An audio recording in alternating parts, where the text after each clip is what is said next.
Hello everyone, welcome back to my channel.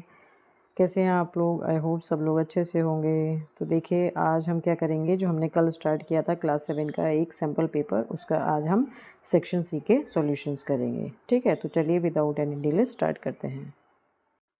तो देखिए, ये हमें सेक्शन सी दिया हुआ है। सेक्शन सी में हमारे पास फर्स्ट क्वेश्चन क्या है, in an isosceles triangle a base angle is 4 times it's vertex angle, find all the angles of a triangle.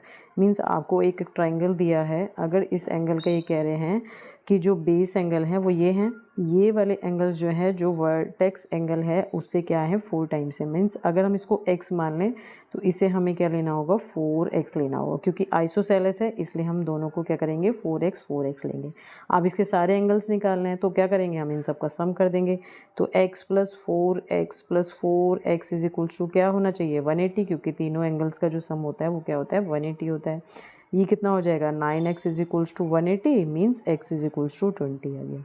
तो हमारे पास जो सारे एंगल्स आ गए वो क्या क्या आ गए, एक तो हमारा 20 आ जाएगा, ये हमारा कितना हो जाएगा 4 इंटू 20 80 हो जाएगा, और दूसरा भी एंगल हमारा क्या हो जाएगा 80। तो ये तीनों एंगल्स हमारे पास ट्राइंगल के लिए आ जाएंगे। नेक्स्ट क्वेश्चन है, identify the terms and factors of. हमें इसमें ये बताना है कि नंबर ऑफ टर्म्स कितनी हैं। तो नंबर ऑफ टर्म्स जो हैं वो तो हमारे पास इसमें टू हैं, और इसके जो फैक्टर्स हैं वो क्या हैं 5 इंटू एक्स इंटू वाई, इस वाली पहली वाली टर्म के 5xy टर्म के जो फैक्टर्स होंगे, ठीक है, और 3x² y के जो टर्म्स होंगे वो क्या होंगे, यानी factors 3 into x into y, ये इसके क्या हो जाएंगे फैक्टर्स हो जाएंगे। ठीक है, नेक्स्ट क्वेश्चन है, express 729 as a power of 3। 729 को पावर ऑफ 3 के फॉर्म में हमें रिप्रेजेंट करना है। तो आप क्या करिए, इसको 3 से डिवाइड करना स्टार्ट करिए। 3 2 6, 3 4 12, 3 3 9, 3 8 24, सॉरी 3 8 24, 3 1 3, 3 2 6, 3 7 21, 3 9 27, 3 3 9। तो कितने हो गए हमारे पास ये पावर, देखिए 1 2 3 4 5 6। तो हम इसको कितनी पावर के फॉर्म में लिख सकते हैं, 3 टू द पावर 6 क्या होता है 729 होता है। ठीक है, नेक्स्ट क्वेश्चन है, फाइंड द सम। इसका हमें इन दोनों फ्रैक्शन नंबर का सम निकालना है।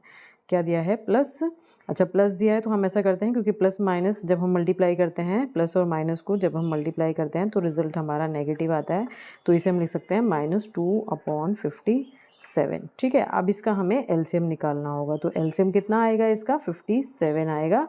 चाहे तो आप डिनोमिनेटर्स का एलसीएम निकाल के देख लीजिए। तो 19 के टेबल में 57 कहाँ आता है, 3 टाइम्स आता है। तो 8 की हम क्या करेंगे 3 से मल्टीप्लिकेशन कर देंगे। तो 8 3 ज़ा 24, और 57 तो 1 टाइम्स ही जाएगा 57 से, तो ये -2 ही रहेगा। तो कितना आ जाएगा ये, क्योंकि दोनों हमारे पास कैसे हैं नेगेटिव हैं, तो ये दोनों ऐड हो जाएंगे, -26/57 इज़ द आंसर। ठीक है, तो ये हमारे पास इसका सम आ जाएगा। नेक्स्ट क्वेश्चन है, least 4 rational numbers between -1/2 and 1/5।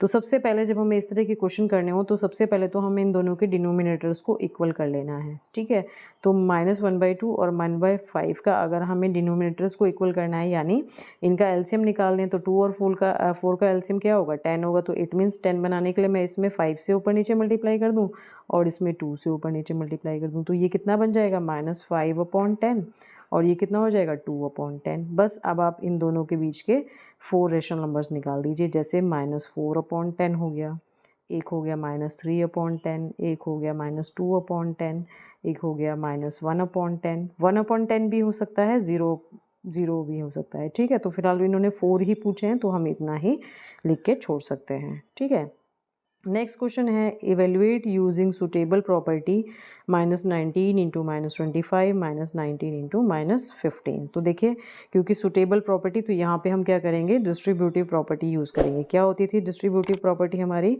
A cross B plus C is equals to क्या होती थी, A cross B plus A cross C। ये डिस्ट्रीब्यूटिव थी, तो इट मीन्स हमें ये चीज़ दे रखी है, हम इसे ऐसे में कन्वर्ट कर देते हैं। तो यानी हम दोनों में से, देखिए इन दोनों में A कॉमन था ना यहाँ पे, तो यहाँ पे क्या कॉमन है दोनों में -19।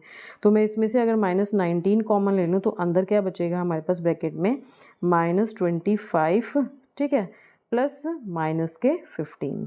ठीक है, दोनों को ब्रैकेट में रख लीजिए क्योंकि नेगेटिव है। तो ये कितना हो जाएगा -19 इंटू -19 इंटू -25 और प्लस माइनस फिर मल्टीप्लाई होके माइनस फिर 15 आ जाएगा। अब -25 और -15 ऐड करेंगे तो कितना होगा, -19 इंटू माइनस के 40, है ना।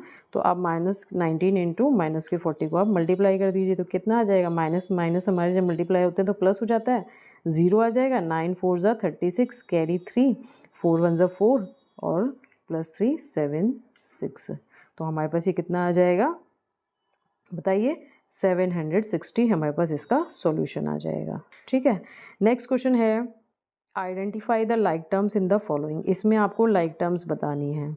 तो देखिए हमारे पास ये 100 ये कांस्टेंट है, ये वाई टी है और वाई टी कहाँ है, एक ये वाला है ना। तो देखिए एक तो हो गया 6 वाई टी, फिर जो लाइक टर्म्स हैं वो मैं पहले एक बार ये वाली लिख दे रही हूँ जिनका कोफिशिएंट क्या है, minus y t, sorry y t है। तो ये एक ये वाला हो जाएगा, हम वाई टी लिखें या टी वाई लिखें एक ही बात है।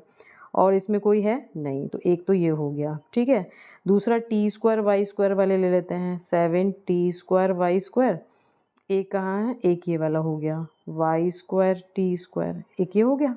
ठीक है, और क्या हो जाएगा, अब तो देखिए हमारे ये वाला भी हो गया, ये वाला हो गया, जो जो हो गया उनको आप कैंसिल कर दीजिए। ठीक है, अब ये वाले हमारे कांस्टेंट हैं तो इनको भी आप क्या कह सकते हैं, एक साथ लिख सकते हैं, तो -100 और 40। ठीक है, अगेन हमारे पास ये क्या, इसका कोफिशिएंट क्या है, वाई स्क्वायर टी, और किसी का है हमारे पास वाई स्क्वायर टी नहीं है, तो ये वाला नहीं होगा, तो ये वाला नहीं होगा। तो टी स्क्वायर वाई एक तो इसका है और एक इसका है, तो ये हो जाएगा 15 t square y and y t square, क्योंकि दोनों को आगे पीछे करके लिखा है बट दोनों कैसी हैं, लाइक टर्म्स हैं। तो ये हमारे पास क्या हो गई, लाइक टर्म्स हो गई। ठीक है, नेक्स्ट क्वेश्चन है find the height if the area of a parallelogram is 2548 centimetre square and base is 49 centimetre. सबसे पहले तो आपको फॉर्मूला पता होना चाहिए, एरिया ऑफ पैरेललोग्राम क्या होता है। एरिया ऑफ पैरेललोग्राम होता है बेस इंटू हाइट, उस पैरेललोग्राम की बेस इंटू हाइट। तो एरिया कितना दिया है 2548 है ना, और बेस कितना दिया है हमें 49, हाइट हमें फाइंड आउट करनी है। तो h इज इक्वल्स टू कितना हो जाएगा 2548 अपॉन 49। बस अब आपको क्या करना है, इसे सिंप्लीफाई करना है। तो 7 7 ज़ा 49, 7 3 ज़ा 21, 7 6 ज़ा 42, 7 4 ज़ा 28, अगेन 7 से काटिए, 7 5 ज़ा 35, 7 2 ज़ा 14। तो इट मीन्स हाइट कितनी आ जाएगी 52 सेंटीमीटर। ठीक है, ये इसकी पैरेललोग्राम की हाइट आ जाएगी। ठीक है, मतलब ऐसे आपको पैरेललोग्राम दिया हो अगर, तो इसका जो बेस होता है, ठीक है, और जो इसकी हाइट होती है वो हमारे पास क्या होती है, हाइट सपोज ये वाली इसकी हाइट है, ये इक्वल्स टू क्या होता है, एरिया ऑफ पैरेललोग्राम होता है। ठीक है, तो आज हम सेक्शन सी ही के सॉल्यूशन करेंगे, नेक्स्ट सेक्शन के सॉल्यूशन हम नेक्स्ट वीडियो में करेंगे। ठीक है, तो नेक्स्ट वीडियो में मिलते हैं, तब तक के लिए बाय।